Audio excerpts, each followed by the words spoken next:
말씀하시면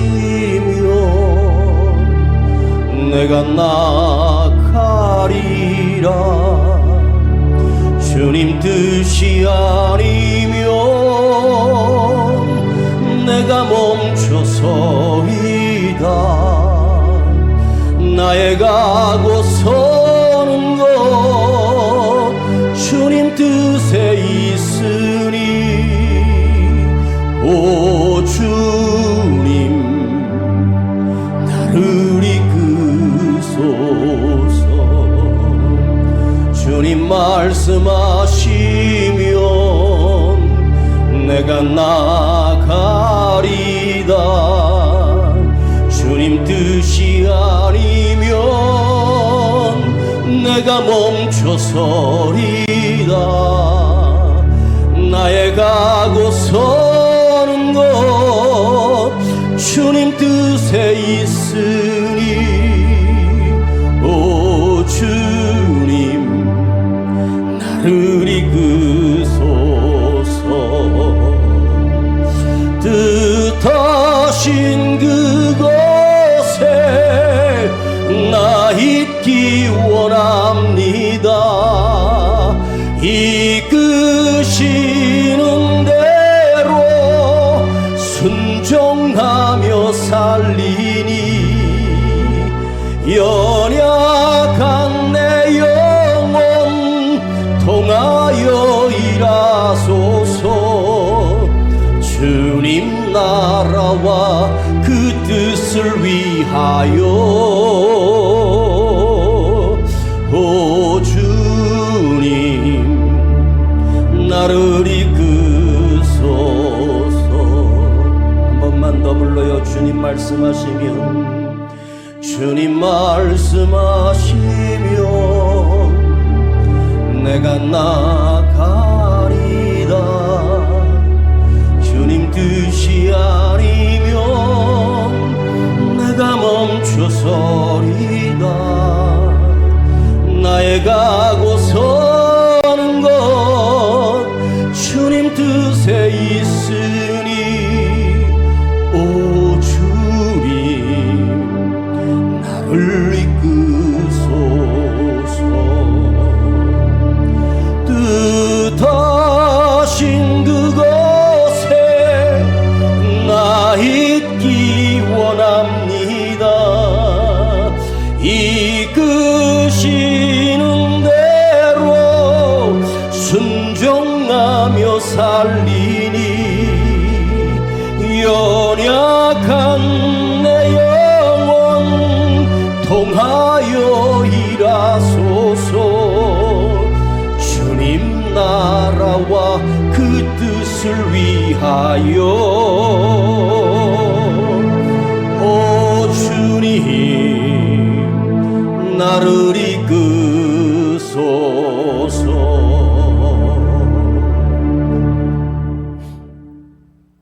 하나님이 말씀하신 대로 시작.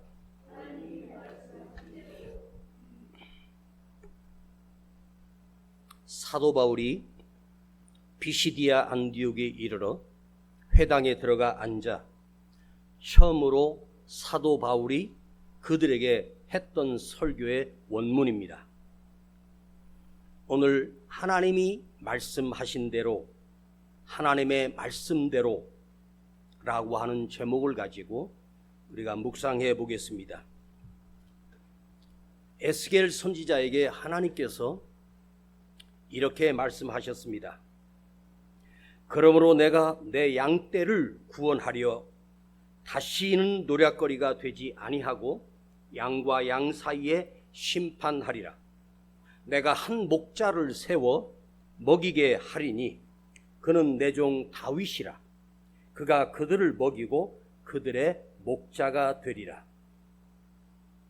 에스겔 선지자에게 하나님께서 내가 목자를 세워 너희들을 입히고 먹이고 책임지고 너희를 구원하리라.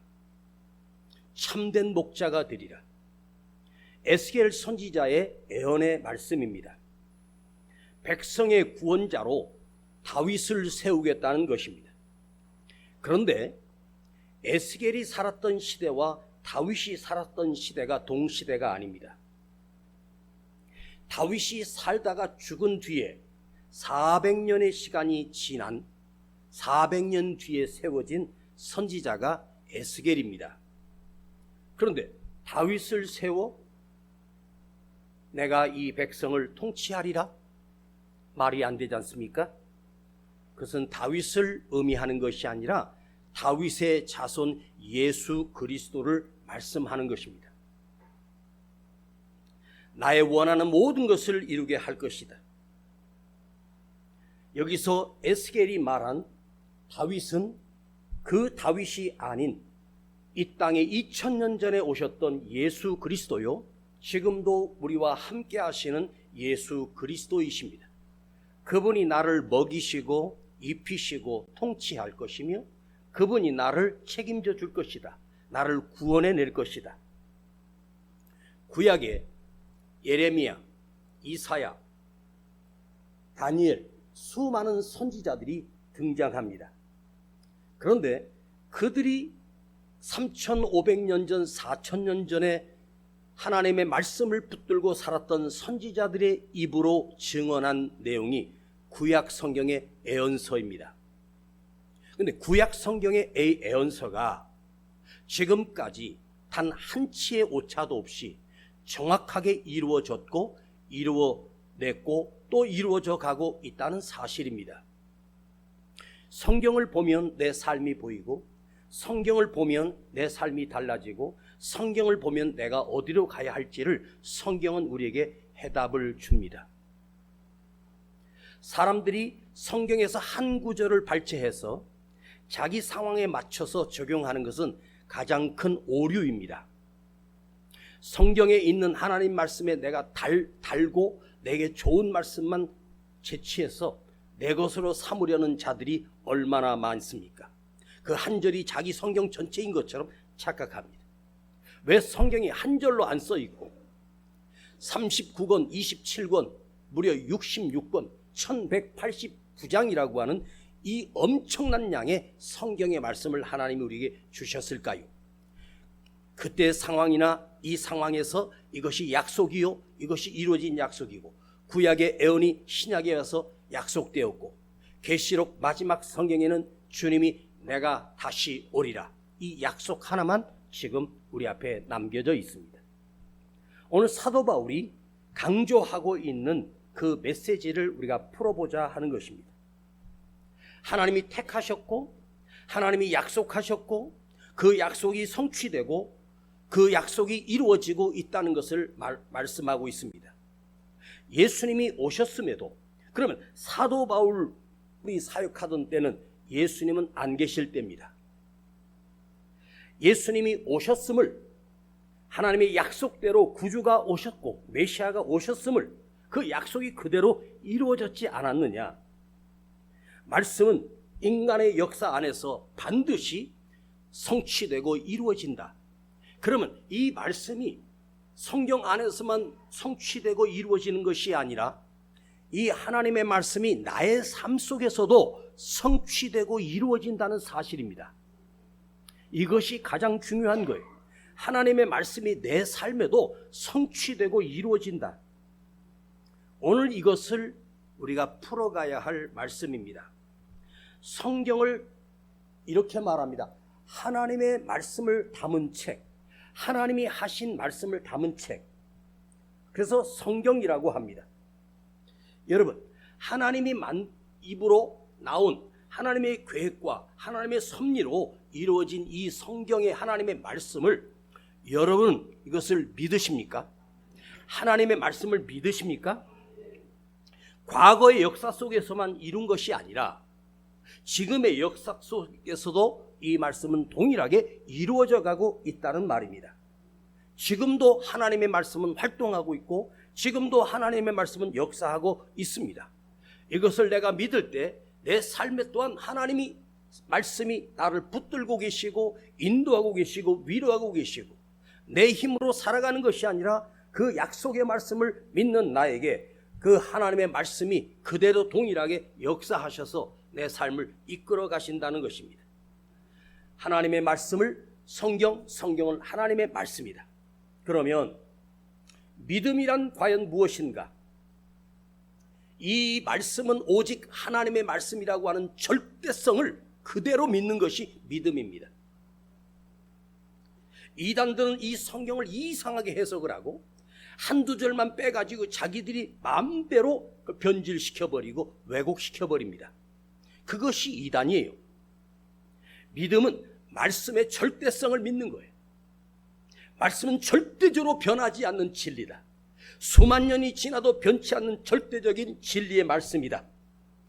믿음이란 이 절대적인 하나님의 말씀을 믿고 내가 그 말씀을 따라 살아가는 것, 따라가는 것, 순종하는 것, 이것을 의미합니다. 아는 것이 아니라 그대로 살아가는 것을 말하는 거예요. 말씀대로 살자. 우리 결정할 때 말씀대로 살자. 말씀대로 가자. 말씀대로 결정하자. 그것이 우리 그리스도인들이 지켜야 할 생명의 책임입니다. 그런데 인간들이 언제부터인가 하나님의 말씀을 지키며 살아왔습니까? 제가 수요일 밤에 요한복음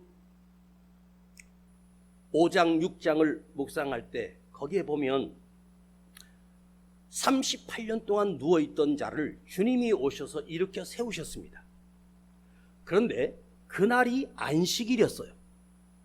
유대인들이 그 일어난 자에게 가서 너를 일으킨 자가 누구냐 그랬더니 잘 모르겠습니다. 며칠 후에 예수님이 그를 다시 만나 다시는 죄를 범치 말라고 경고하시고 떠나셨습니다. 그때서야 나를 살리신 분이 예수님이셨구나 이걸 깨닫게 돼요. 그런데 유대인들은 안식일 날 자리를 들고 걸어가라고 했으니 이건 안식일법을 어긴 것이다. 주님께서는 하나님이 일하시니 나도 일한다. 내 아버지께서 하신 일이다. 그럼 유대 백성들에게 하나님은 누구십니까? 여호와 하나님이십니다. 하나님께서 보내신 그 성자 하나님은 예수님이십니다. 그 법을 누가 주셨습니까? 성자 하나님이신 예수님이 주신 것이고 성부 하나님이신 하나님이 주신 거예요. 그런데 그 예수를 안식일법을 어겼다는 죄를 뒤집어 씌워 그때부터 예수님을 죽이려고 계획을 세웁니다. 자, 내가 믿는 하나님, 그 하나님의 법을 내가 지키는데 그 법에서 하나님이 그 법을 어겼다고 해서 하나님을 죽이겠다는 것입니다. 그러니 유대인들이 나가도 한참을 나간 것이고 틀려도 한참을 틀린 거예요.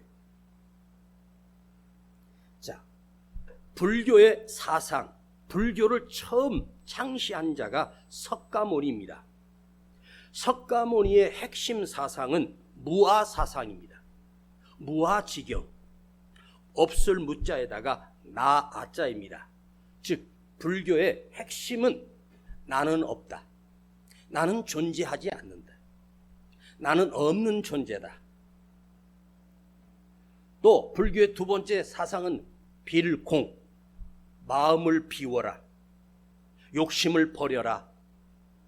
내가 없는데, 내가 존재하지도 않는데 왜 아프며 내가 존재도 하지 않는데 내가 왜 괴롭냐?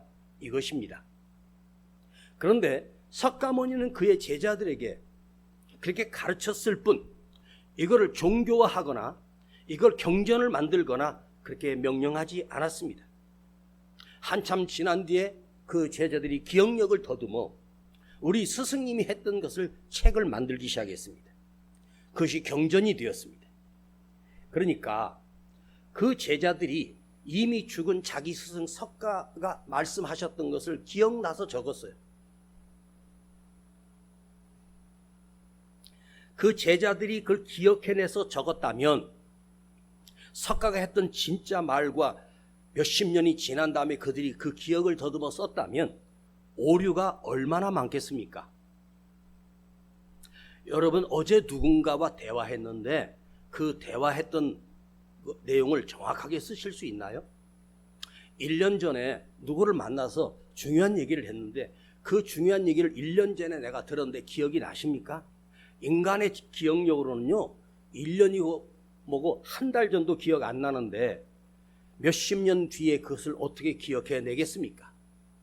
이런 말을 했던 것 같은데, 저런 말씀을 하셨던 것 같은데 하면서 경전을 만들었어요. 성경은 하나님께서 모세를 붙드시고 성령께서 모세와 함께 하심으로 하나님께서 모세 귀에 또박또박 들려주시며 모세는 그거를 그대로 적은 거예요. 성경은 하나님의 계시로 적은 거예요.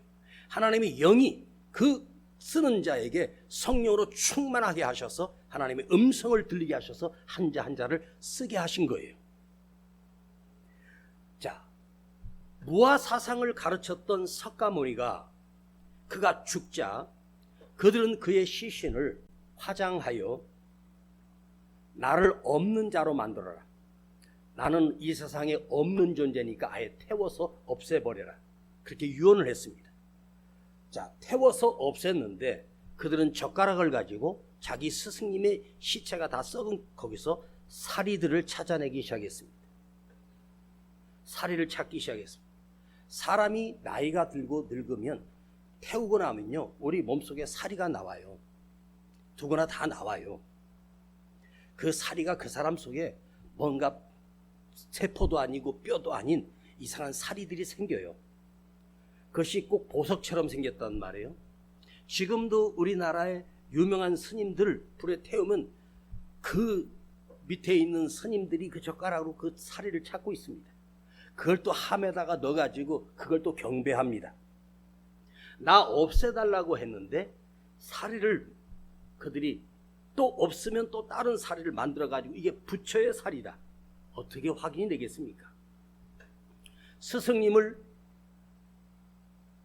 화장한 그들은 그 잿더미에서 젓가락을 뒤지며 사리를 찾았습니다. 스승은 없을 무자를 강조했는데 제자들은 있을 유자를 강조합니다. 없는 것을 말했는데 있는 것을 찾았습니다. 불교 도승들이 죽으면 그 스승의 제 속에서 또 사리를 찾고 또 사리를 찾고, 이것이 2500년 동안 불교에서 일어난 관습이 되어버렸습니다. 불교가 가르치는 사상은 무아사상입니다. 나는 없다. 그런 욕심 부릴 것도 없다. 그런데 불교가 어떻게 되었습니까? 거대한 절간을 세우고 그 산꼭대기에 그걸 절을 세우고 자기 스승의 가르침에 따라서 내 마음을 비우고 겸손하고 신실하게 살라고 했다면 그렇게 살면 될 것인데, 그들은 사치를 누리고 웅장하게 짓고 어디 가보면 그 엄청난 돌로 부처상을 50m 상을 세우고 절마다 사람들이 그걸 구경하러 가지 않습니까? 그걸 갖다가 돌을 붙이고 붙여서 석가상을 세우고, 강원도의 설악산에 가보면 거기 있는 석가는 누워 계시더라고요. 엎어져가지고 동으로 만든. 지금 또 더 큰 것 지금 세우고 있어요. 그게 웅장하면 웅장할수록 사람들이 많이 모이죠. 웅장할수록 사람들이 뭔가 거기 와서 압도를 당하는 느낌.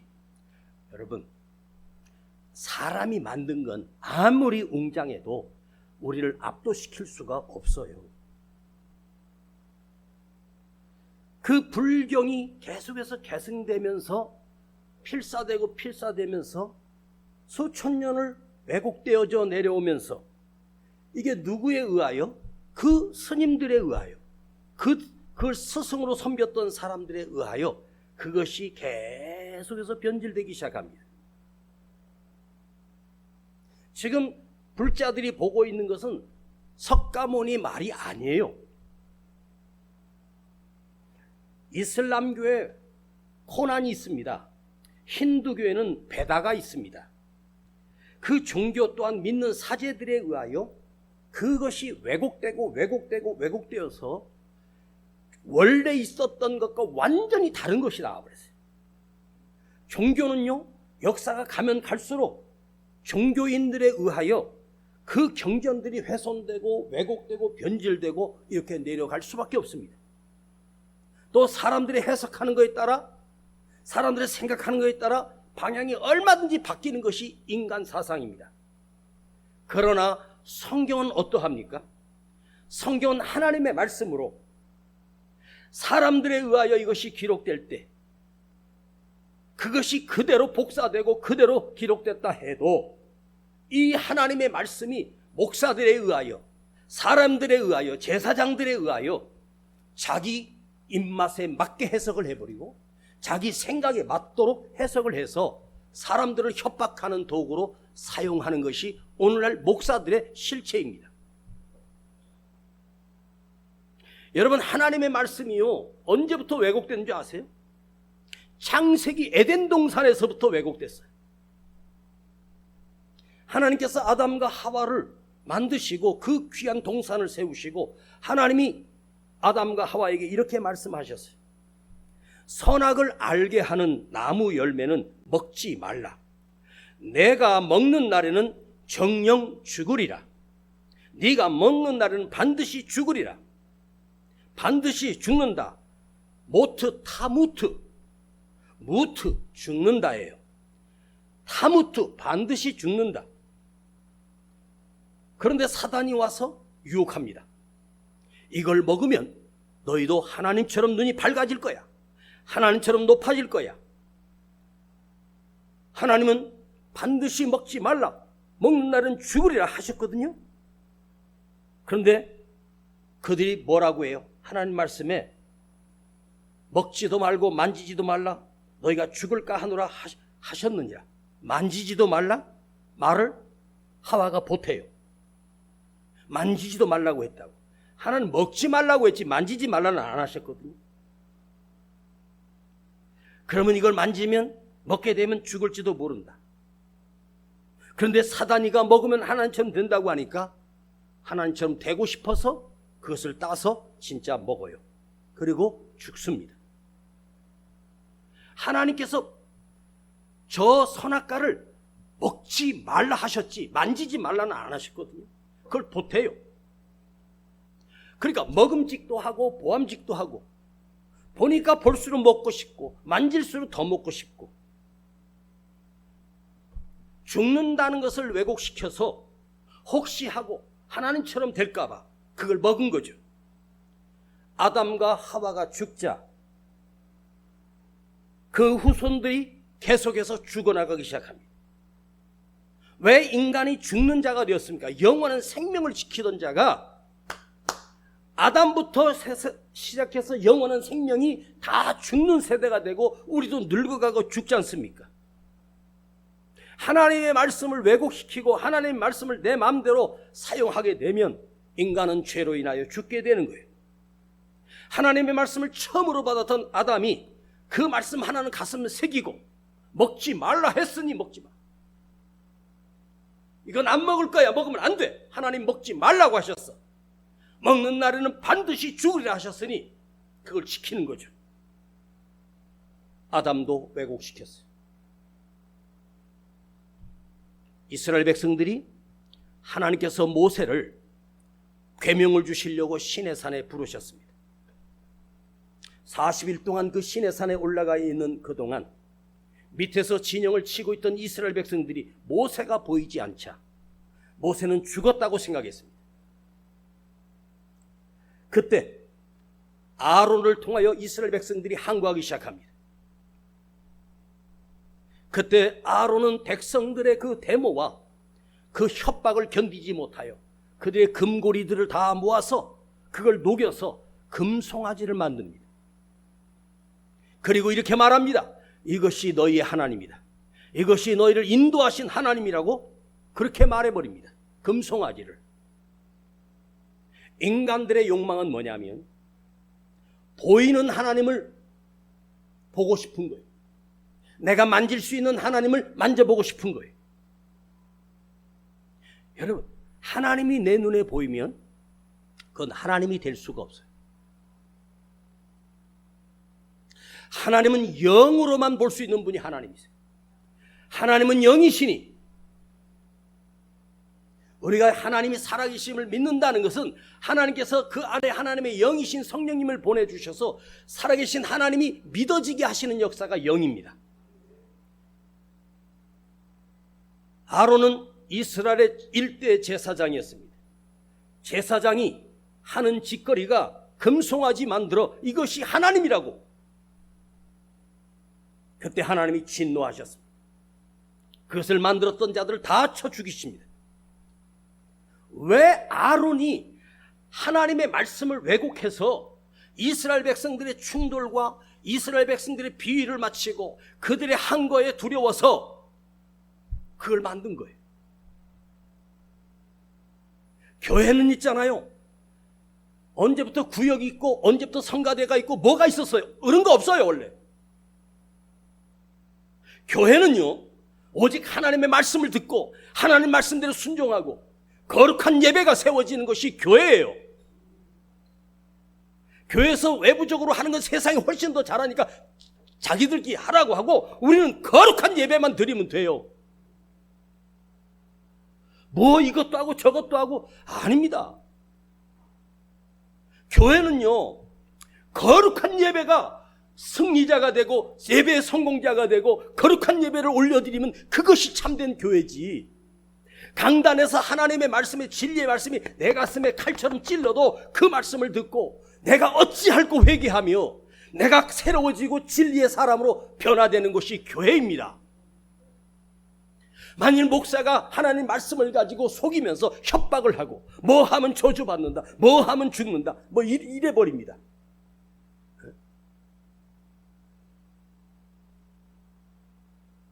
집회 같은 데 가면 봉투 들고서는 이름 쫙 부르고 애언을 해줘요. 아니 자기는 애언 은사를 받았대. 애언의 은사가 뭔지 아세요? 하나님의 말씀을 바르게 해석할 수 있는 능력이 애언의 은사예요. 너 앞으로 잘 될 거야. 너 석 달만 견디면 하나님이 크게 축복할 거야. 그러면 막 아멘 아멘 합니다. 근데 석 달 지났는데 뭐 있어? 그랬으면 좋겠어. 제가 여러분들 헌금 올리면 봉투 하나 들고 막 축복 기도해주면 좋겠지요. 그건 하나님의 말씀을 왜곡시켜서 선악과를 따먹는 죄악을 저지르는 범죄가 되는 거예요. 여러분 보이는 사람을 유혹하고 보이는 사람에게 비유를 맞추고 보이는 사람을 위로하고 하나님의 말씀을 왜곡하면서 인간이 영이신 하나님을 믿지도 않고 보이는 것에 집착하면 하나님의 말씀을 왜곡시키는 자가 바로 그 사람입니다. 여러분 안에 가슴 속에 이 시간 말씀을 들으면서 살아계신 하나님을 느끼고 가기를 원합니다. 느끼고 그분이 나와 함께 하심을 느끼고 가십시오. 언제나 하나님의 말씀은 우리 인간들의 본능대로 살려고 하는 죄성과 부딪힙니다. 진리는요 거룩하기 때문에 우리 욕심대로 살고 내 욕망대로 사는 것을 다 제지시킵니다. 하지 말라입니다. 가지 말라입니다. 마시지 말라입니다. 그러나 모세는 하나님의 말씀을 끝까지 지키다가 백성들에게 돌팔매질을 당했고 백성들을 통해서 원한을 들었습니다. 모세는 결코 이스라엘 백성들의 인기나 이스라엘 백성들의 흠모를 바라지 않았습니다. 그들과 규합하지 않았습니다. 원망을 듣고 시비를 당하고 비난을 당하고 모함을 당하고 억울한 누명을 썼습니다. 오직 하나님만 믿고 가나안 땅을 이스라엘 백성을 이끌고 갔습니다. 그래서 모세다운 참된 지도자가 찾기 어려운 시대입니다. 만일 목사가 성도들의 비율을 맞추면서 목회를 하면 금송아지 만들어줄 것이고 자기들 입맛에 맞는 거 다 해줄 거예요. 자, 그 순간은 우리가 좋을 수도 있어. 그 순간은 우리가 행복할 수도 있어. 그러나 우리는 변질돼 가고 있는 거예요. 하나님께서 제사장 제도를 세우셨습니다. 제사장의 아들이 제사장, 제사장의 아들이 또 제사장, 이렇게 그 피로 내려왔습니다. 일대 제사장이 바로 아론입니다. 그 제사장들은 백성들이 내는 11조가 있습니다.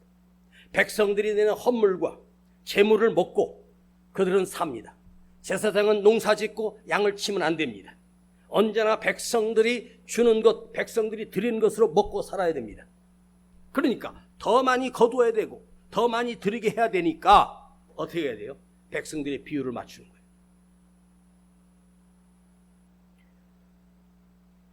이 절기가 있어요. 이 절기의 헌물을 정해요. 이 절개는 비둘기, 이 절개는 양, 이 절개는 소, 이런 식으로 만들어요.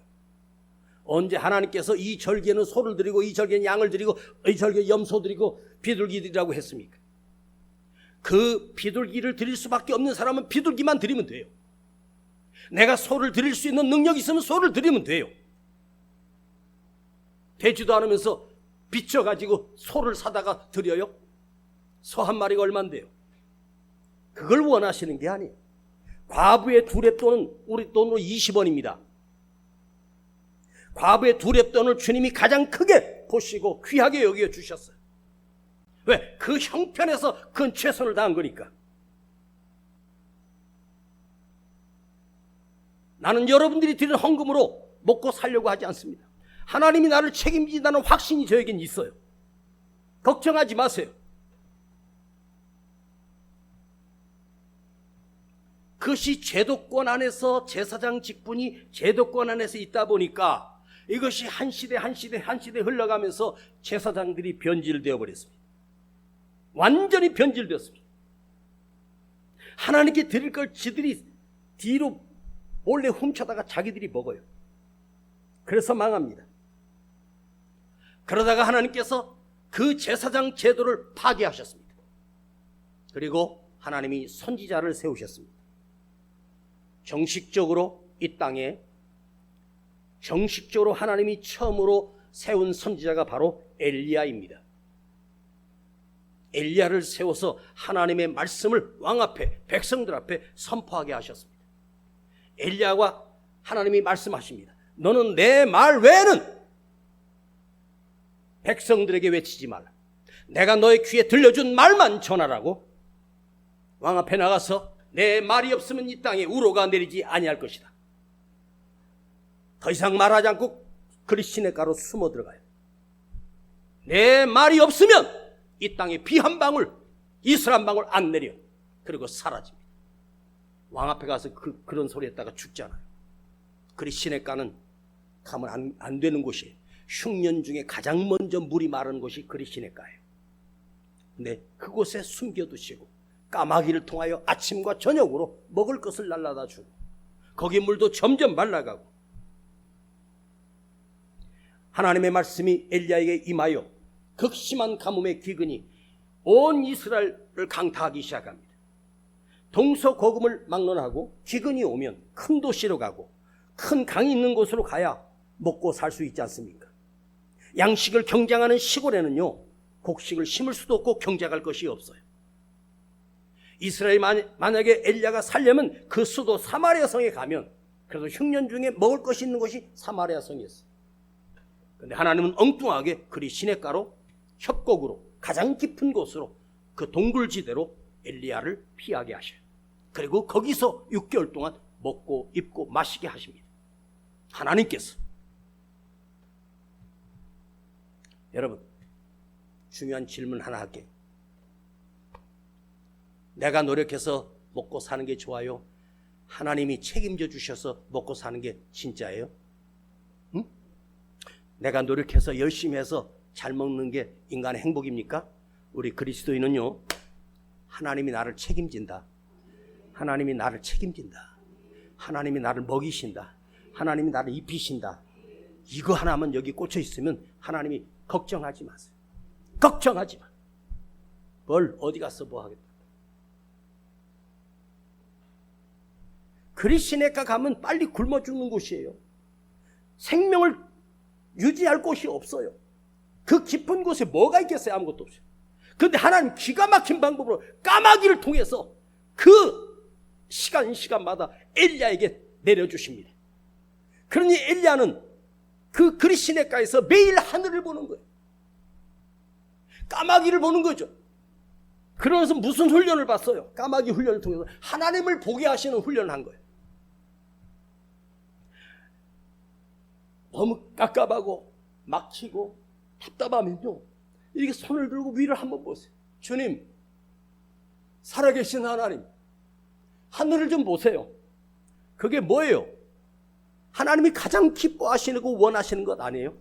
나를 바라보라. 나를 의지하라.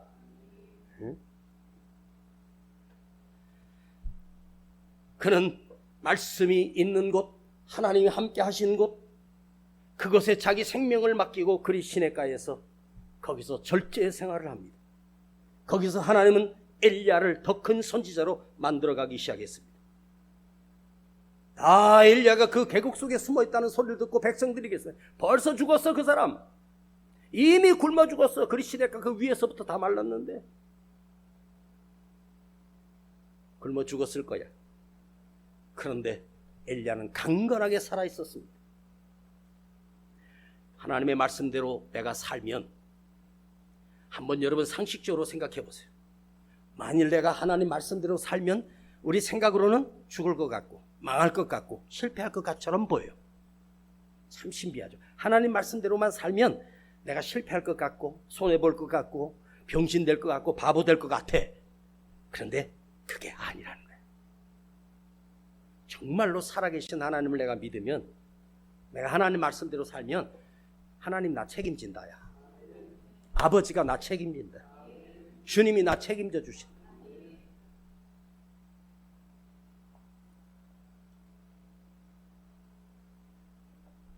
노후보험 들어놓으셨어요? 뭐 적금 같은 거 해가지고 이제 나이가 되면 한 달에 뭐 연금이 몇백만 원씩 나오는 거 있습니까? 내가 보니까 없는 것 같은데.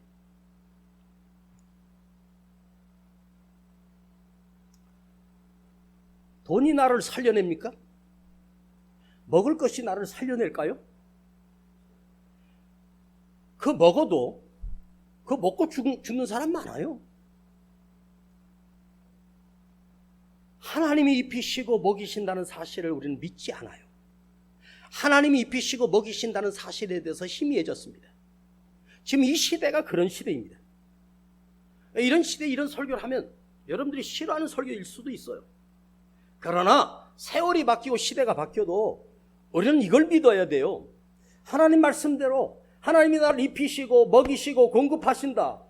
그것도 풍성하게 넉넉하게 하나님이 나를 먹이시고 입히신다.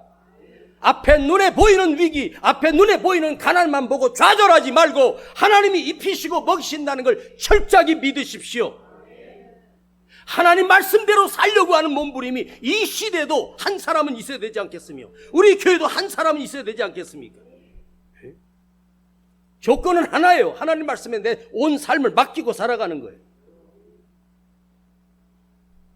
고린도후서 2장 17절을 보면 거기에 사도 바울이 이렇게 편지합니다. 우리는 수많은 사람들처럼 하나님의 말씀을 혼잡하게 하지 아니하고 곧 순전함으로 하나님께 받은 것 같이 그 앞에서와 그리스도 안에서 말하노라. 혼잡하게 하지 않고, 바울 사도는 하나님의 말씀을 혼잡하게 하지 않고 곧 순전함으로 하나님께서 받은 것 같이 하나님으로 직접 받은 것을 하나님 앞에서와 그리스도 앞에서 너에게 전한다. 그래서 엘리야보다 더 뛰어난 선지자가 사도 바울입니다. 사도 바울은 하나님이 주신 말씀을 가지고 먹이며 입히고 전했습니다. 타협하지 않았습니다. 2000년 전 사도 바울 당시에 사람들은 하나님의 말씀을 혼잡하게 했습니다.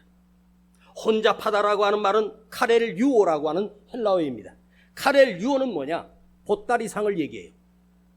우리 어렸을 때 시골에 보따리 상인들이 왔다 갔다 하지 않습니까? 보따리가 이렇게 미고 다니면서 동네 다니면서 이것저것 팝니다. 행상들인데 행상. 이게 카렐로스입니다. 자, 보따리 상인들은 그 깡촌에 가서 이게 뭐 여자들한테 바르면 얼굴 예뻐진다는 거, 그 뭐라 그러죠 그거? 에? 구루무 이거 바르면 이뻐진다고 발라보라고 하면 이뻐져요. 그러니까 근데 그 발랐다가 우리 동네 아는 누나가 얼굴이 그냥 난리가 났었습니다. 막 부작용이 생기고 그걸 비싸게 받아먹어요. 왜냐? 내가 이 동네 다시는 안 올 거니까. 봐봐요. 보따리 상은요 팔고 가면 끝나는 거예요. AS가 어디 있고 뭐 반품이 어디 있습니까? 그러나 한 곳에 가게를 차린 곳은 그렇게 하면 안 돼요. 한번 소문 잘못 나면 그거 망하는 거예요. 이 앞에 무슨 병원이라고 제가 말하지 않겠습니다. 그 건물이 지금 텅 비어 있거든요. 근데 그 병원이 대단히 큰 병이에요. 건물 큰 걸 가지고 있는 병원인데 사람들이 안 가요. 소문이 이상하게 났어요. 거기 가면 죽는다. 거기 가면 그 의사가 막 이상하게 처방을 해서 이상하게 된다. 오히려 더 욕하게 한다. 그렇게 소문이 나보니까 사람이 안 가는 거예요. 응? 자, 이 붙박이 상은요, 신용이 우선이에요.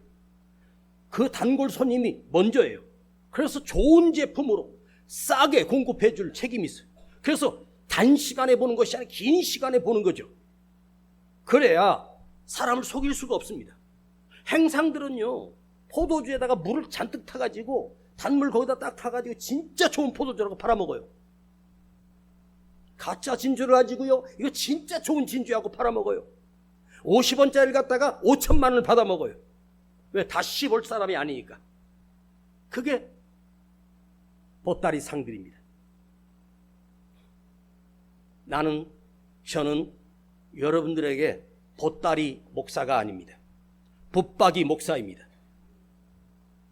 언제나 진리의 말씀을 가르치고 진리의 말씀을 선포하고, 여러분 비율을 맞춰서 사람을 더 많이 모이게 했다고 성공한 목회자가 아닙니다. 오히려 주님께서는요, 한두 사람이 주님의 이름으로 모인 곳에 함께 해주신다고 했지, 진리로 함께하는 곳, 진리를 믿고 예수를 믿는 곳에 함께 하시는 것이지, 사람들이 가득 찼다고 해서, 분위기가 좋다고 해서 하나님이 거기에 속으시는 하나님이 아닙니다. 고린도후서 4장 2절을 제가 읽어드리겠습니다. 이에 숨은 부끄러운 일을 버리고 속임으로 행하지 아니하며 하나님의 말씀을 혼잡하게 아니하고 오직 진리를 나타내므로 하나님 앞에서 각 사람의 양심에 대하여 스스로 추천하노라. 고린도후서 4장 2절, 혼잡하게 하지 않는다는 말, 둘로스, 혼잡하게 하지 않는다, 둘로스. 이 말이 뭐냐면 미끼를 삼는다. 낚시할 때 미끼를 가지고 물고기들을 잡잖아요. 그 미끼를 물면 큰 매운탕이 되든지 횟감이 되든지 하는 거잖아요. 하나님의 말씀을 미끼로 삼아서, 나는 하나님의 말씀을 미끼 삼아서 너에게 하지 않는다. 하나님의 말씀으로 미끼를 삼아서 그럴듯하고 정말 달콤하고, 와, 우리 목사님 말씀이 좋아, 우리 목사님 진짜 놀라운 분이야, 막 미끼를 삼아. 미끼는요, 그거 물었다간 순간 나는 끝나는 거예요. 미혹해하는 것, 미혹해하는 거 가봐요. 기가 막히게 미혹합니다. 막 그냥 붕붕 띄웁니다. 신천지 한 사람에 7명이 붙잡고 계속 칭찬만 해줍니다. 걔가 세상을 살다가 자기를 인정받은 사람이 7명이나 옆에서, 그 사람들이 다 신천지에서 짜고 하는 거죠. 거기 한번 쏙 빠지면 미치는 거예요. 미끼를 문 거죠. 성경 공부하자 해가지고 이제 시험을 보고 경쟁을 하고 14만 4천에 들어가야지 천국 간다고. 14만 4천 명이 천국만 갑니까? 천국에 갈 사람이 14만 4천이 안 될 수도 있고 144만 명이 될 수도 있어요. 예수를 믿는 자만이 천국에 가는 거지. 자기 편리한 대로 말씀을 왜곡시키고 자기 편리한 대로 말씀을 해석하고 누구를 협박하고. 여러분, 하나님의 말씀을 왜곡하는 자들이 어디로 갔습니까? 하나님의 말씀을 미끼로 삼아 했던 사람들이 어디로 갔습니까? 모두 다 한 줌의 재로 사라져 버렸습니다. 저는 이 생명의 말씀에 목숨을 걸고 그 말씀을 지켜낸 자들, 그 말씀대로 살았던 자들, 거룩한 주의 종들만이 하나님의 말씀을 미끼로 삼지 않고 정직하고 겸손하고 진실하게 말씀을 전해야 이 시대를 살려낸다고 저는 확신합니다. 교회가 이렇게 많은데 세상은 왜 이렇게 어두워졌고, 교회가 이렇게 많은데 왜 세상은 왜 범죄 도시가 됐습니까? 하나님의 말씀을 진정으로 지켜내는 자들이 극소수 있기 때문입니다. 저는 오늘 여러분에게 선포합니다. 말씀을 미끼 삼아 여러분들을 협박할 거라 말씀을 미끼 삼아 교회 부흥의 도구로 쓰지 않겠습니다. 한 사람이 남더라도 진리의 말씀을 선포하다가 내가 주님 앞에 서는 것이 저의 가장 소중한 목적이요 목표입니다. 하나님 말씀을 정직하게 선포하고 정직하게 듣고, 하나님 말씀은 지금도 살았고 능력 있고 역사하고 계십니다. 하나님 말씀은 지금도 흥황하여 이루어지고 있고 되어가고 있고 역사하고 있다는 사실을 믿으십시오. 그 말씀대로 우리가 한번 살아가 보십시다. 이 말씀을 읽으면서 그 말씀대로 한번 한 걸음 한 걸음 나아가 보십시다. 그대 인생의 한순간 그 말씀대로 살아가는 순간 놀라운 진리의 영이신 성령님께서 내 발걸음에 함께 동행해 주시고 내 삶에 함께 동행해 주시고 내 자녀 위에 함께 동행해 주시는 놀라운 역사를 여러분들은 경험하게 될 것입니다. 아버지 하나님, 하나님 말씀을 왜곡시켰던 적이 있었습니다. 하나님의 말씀을 믿기 삼아 사람들을 미혹했던 적이 있었습니다. 아버지, 잘못했습니다. 이 죄를 아버지 앞에 회개하며 아버지 앞에 용서를 구하며 기도합니다. 아버지, 하나님 말씀을 사도 바울처럼 모세처럼 백성들의 눈치를 보고 타협하지 않게 하시고 진리의 말씀을 선포하게 하시고 엘리야처럼 하나님께서 주신 말씀만 선포할 수 있는 그런 종이 되기를 원하며 그런 우리 모두가 되게 하여 주시고 그런 교회가 되게 하여 주시고 말씀을 지키며 말씀대로 살아가게 하시고 말씀을 따라가는 우리 모두의 삶이 되게 하여 주시옵소서. 우리 주 예수 그리스도의 이름으로 간절히 기도하옵나이다. 아멘. 주님 말씀하시며 내가 나아가리다. 주님 뜻이 아니면 내가 멈춰서리다. 나의 가고 서는 건 주님 뜻에 있으니 오 주님 나를 이끄소. 이 시간 거룩한 마음으로 우리가 하나님께 예물을 드리겠습니다. 주님 말씀하시면 내가 나아가리다. 주님 뜻이 아니면 내가 멈춰서리다.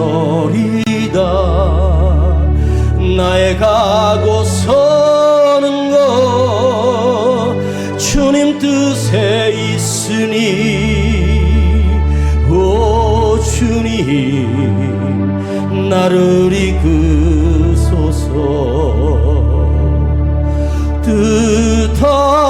뜻하신 그곳에 나 있기 원합니다.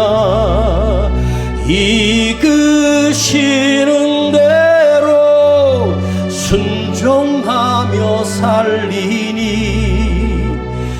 연약한 내 영혼 통하여 일하소서. 주님 나라와 그 뜻을 위하여 오 주님 나를 이끄소서. 우리 다같이 일어나셔서 고백합니다. 주님 말씀하시면 주님 말씀하시면 내가 나아가리다. 주님 뜻이 아니면 나는 멈춰서리다. 나의 가고 서는 것 주님 뜻에 있으니 오 주님 나를 이끄소서. 우리 시간 간절히 이 시간 기도하는 시간을 갖겠습니다. 주님, 하나님 말씀을 왜곡시키고 하나님 말씀을 우리가 믿기 삼는 자가 아니라 하나님 말씀대로 순종하며 사는 자가 되게 하옵소서. 하나님 말씀의 진리대로 내가 그 말씀을 지키며 그 말씀을 믿게 하시고 그 말씀이 하나님의 말씀인 것을 온전히 믿으며 그 약속의 말씀대로 내가 살아가도록 주여 내 삶을 이끌어 주시옵소서. 말씀이 가라고 하면 가고 서라고 하면 설 수 있는 진짜 말씀의 사람 되기를 원합니다. 진정한 주님의 사람이 되기를 원합니다. 진정한 믿음의 사람이 되기를 원합니다. 이 시간 간절히 주여 부르고 기도합니다. 주여 아버지 하나님,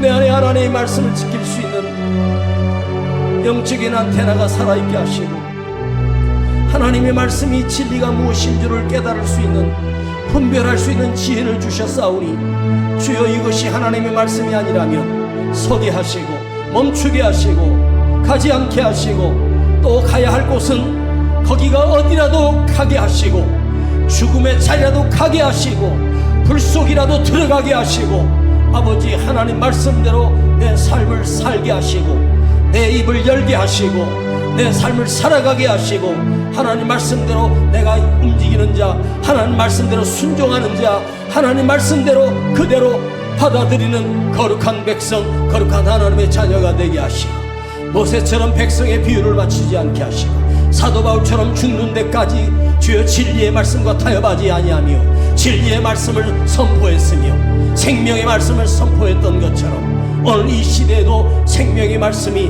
우리를 진정으로 살림을 믿으며 하나님의 말씀을 온전히 선포하며 하나님의 말씀대로 살아가는 우리 모두가 되게 하여 주시기를 간절히 원합니다.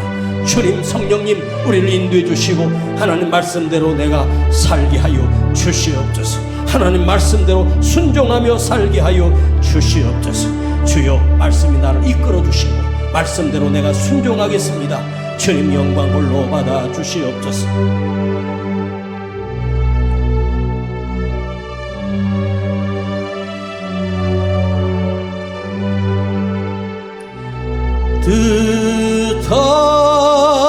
뜻하신 그곳에 나 있기 원합니다. 이끄시는 대로 순종하며 살리니 연약한 내 영혼 통하여 일하소서.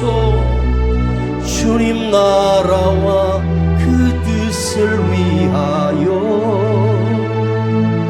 오 주님 나를 이끄소서. 아버지 하나님, 오늘 거룩한 주일 거룩한 말씀을 듣게 하시고 생명의 말씀을 들려주심을 감사드립니다. 우리 성도들 힘들고 연약하고 어려움 속에 살고 있습니다. 10의 1을 구별하여 드릴 줄 알게 하시고 감사를 드릴 줄 알게 하시고, 드려진 예물이 형식적인 예물이 아니라 진정으로 주님을 사랑하는 마음으로 드려지는 예물 되게 하시고, 그 드려진 손길을 주님이 그 두렙돈의 과부를 축복하셨던 것처럼 주님이 우리를 축복하시고 아버지 하나님이 기뻐 받으시는 거룩한 예물 되게 하여 주시옵소서. 지금은 우리 구주 예수 그리스도의 은혜와 아버지 하나님의 놀라우신 사랑하심과 성령님의 감화감동 충만 내재 교통하심이 오늘 하나님의 말씀대로 살기를 결단하고 돌아가는 우리 모든 성도들 그 머리 위에, 그 삶 위에, 가정 위에, 자녀들 위에 이제로부터 영원토록 함께 계실지어다. 아멘.